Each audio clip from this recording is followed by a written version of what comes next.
یہ بات ہے قرآن کی، یہ بات ہے اس انسان کی۔ لوگ کہتے تھے اس کی دعائیں فوراً قبول ہوتی ہیں، تمہیں اس کے لیے بد دعا کرنی ہی ہوگی۔ نام تھا بھائی بلعام بن باورا۔ یہ بات ہے بلعام بن باورا کی۔ یہ بات ہے سورہ الاعراف کی۔ الف لام میم صاد۔ ایک ایسے آدمی کی کہانی جسے علم کا دریا دیا گیا تھا، مگر اس نے اس علم کو پیروں تلے روند ڈالا۔ اس کا نام تھا بلعام بن باورا، وہ شخص جسے اللہ نے اپنی آیتوں کا علم دیا، مگر افسوس اس نے دنیا کی محبت میں آ کر اپنی آخرت بیچ ڈالی۔ یہ واقعہ قرآن میں آیا ہے سورہ الاعراف آیت 175 اور 176 میں۔ اللہ تعالیٰ نے فرمایا، اور انہیں اس شخص کی خبر سناؤ جسے ہم نے اپنی آیتیں دی تھیں۔ پھر وہ ان سے نکل بھاگا تو شیطان اس کا پیچھا کر بیٹھا اور وہ گمراہوں میں سے ہو گیا۔ اگر ہم چاہتے تو اسے ان آیتوں سے اونچا اٹھاتے، لیکن وہ تو زمین کی طرف جھک بیٹھا اور اپنی خواہشات کا غلام بن گیا۔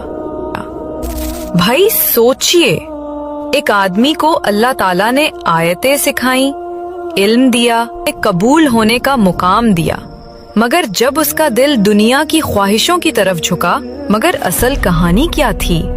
چلیے اس دور میں چلتے ہیں۔ موسیٰ علیہ السلام اپنی قوم کے ساتھ سفر کر رہے تھے۔ ان کے دشمن تھے بنی اسرائیل کے آس پاس بسنے والے لوگ۔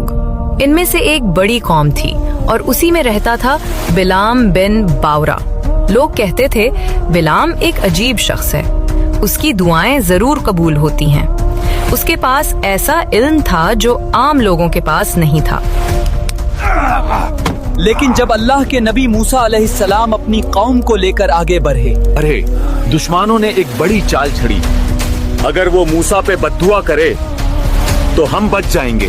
تو اس قوم کے سرداروں نے بلعام سے کہا، اے بلعام، موسیٰ اپنی قوم لے کر ہماری طرف بڑھ رہے ہیں، ان کی دعا سے ہمیں کوئی نہیں بچا سکتا، تم ان کی خلاف دعا کرو ورنہ ہم برباد ہو جائیں گے۔ یہ لے لو، یہ سب تمہارا ہے، بس ایک دعا کر دو۔ میں اللہ کے نبی کے خلاف دعا نہیں کر سکتا۔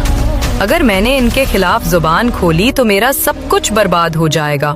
مگر لوگوں نے اس پر دباؤ ڈالا، لالچ دیا اور دھمکایا بھی۔ بلعام پہلے ہچکچایا، بولا، میں اللہ کے نبی کے خلاف دعا نہیں کر سکتا۔ اس کے دل میں خواہش نے جگہ بنا لی۔ ایک رات بلعام اپنی بیوی کے پاس بیٹھا تھا۔ بیوی بولی، کیا کرو گے؟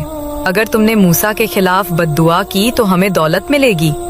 اتنی دولت تجھے زندگی بھر نہیں ملے گی، یہ موقع ہاتھ سے مت جانے دے۔ موسیٰ پر دعا کر اور ہماری حفاظت کر، دولت دیکھو۔ بلعام نے لمبی سانس لی اور کہا، دل تو نہیں مانتا، لیکن شاید یہی فائدہ ہے۔ یہیں سے اس کی بربادی شروع ہو گئی۔ وہ پہاڑ کی چوٹی پر چڑھا، نیچے موسیٰ علیہ السلام اور ان کی قوم نظر آ رہی تھی۔ اس نے ہاتھ اٹھائے اور زبان کھولی، مگر کاش ان پر وہ چلاتا، اے اللہ انہیں برباد کر دے، مگر اس کے لفظ پلٹ کر مگر غضب ہوا۔ جہاں وہ موسیٰ اور ان کی قوم کے خلاف بد دعا کرنا چاہتا تھا، اللہ نے اس کی زبان کو پلٹ دیا۔ اے اللہ انہیں برباد کر دے۔ ہر بد دعا اس کی اپنی قوم پر گر رہی تھی، وہ اس کی ہی قوم پر قہر بن کر گرتے۔ لوگ گھبرا گئے، یہ کیا ہو رہا ہے بلعام؟ بلعام پسینے سے تربتر تھا، اس کی آنکھوں میں ڈر تھا۔ بیوی چلائی، آگے یہ کیا ہو رہا ہے بلعام؟ لیکن بھائی یہیں ختم نہیں ہوا۔ قرآن کہتا ہے کہ بلعام دھیرے دھیرے اور گہرائی میں گرتا گیا۔ اس نے اپنی شان، اپنا علم سب بیچ ڈالا۔ اس کا حال اللہ تعالیٰ نے اس مثال سے سمجھایا، وہ کتے کی طرح ہو گیا، چاہے تم اسے دوڑا لو یا چھوڑ دو، ہانفتا ہی رہے گا۔ یعنی اس کی حالت ہمیشہ لالچ اور ہوس میں ڈوبی رہی۔